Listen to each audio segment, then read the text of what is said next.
இந்த மாம்பழங்களோட டேஸ்ட் ரொம்ப super. So அதனால நம்ம இந்த சீசன்ல கிடைக்கக்கூடிய ஒரு சீசனல் பழம் இது. ஸோ இந்த சீசன்ல கிடைக்கக்கூடிய இந்த பழம் எல்லாருமே அந்த சரிவிகித உணவு முறை பத்தி நான் எல்லா வீடியோலையும் போட்டிருக்கேன். அந்த வகையில கிரைவாதிகாரங்களா இருந்தாலும் ஒரு துண்டு சாப்பிட்றதுல தப்பே கிடையாது. அதை ஒரு ஃபுல் மாம்பழம் சாப்பிட்றோம்னா தான் ஃபுல்லா கலோரி ஏற்றிக்கிறோன்னு அர்த்தம். மற்றபடி மாம்பழத்தோட பெனிஃபிட் ஏகப்பட்டது இருக்குல்ல. இதுல இருக்கக்கூடிய ஆன்டி ஆக்சிடென்ட் அப்படிங்கிறது ரொம்ப ரொம்ப நல்லது. கேலுட்டனின், மேங்கிஃபரின் அப்படின்ற 2 ஆன்டி ஆக்சிடென்ட் இருக்கு.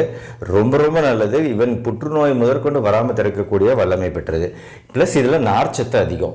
மாம்பழத்தில் இருக்க நார்ச்சத்து நம்மளுக்கு மலச்சிக்கல் வராமல் தடுக்கும். ரெகுலரா இதை உணவுல சேர்த்துக்கும் போது, இந்த அட்லீஸ்ட் இந்த சீசன் அப்போ சேர்த்துக்கும் போது. பிளஸ் இந்த கலரை வச்சே சொல்லிடலாம், நம்ம இந்த மாம்பழத்துல வைட்டமின் ஏ, வைட்டமின் சி சத்துக்கள் ரொம்பவே அதிகம். ஸோ இந்த வைட்டமின் ஏ, வைட்டமின் சி சத்துக்கள் நம்ம தோலோட ஆரோக்கியத்தை பாதுகாக்கிறதுல மிகப்பெரிய பங்கு வகிக்குது. ஸோ நம்ம தோல் ஆரோக்கியமா பல பலன்னு பொலிவா இருக்கிறதுக்கு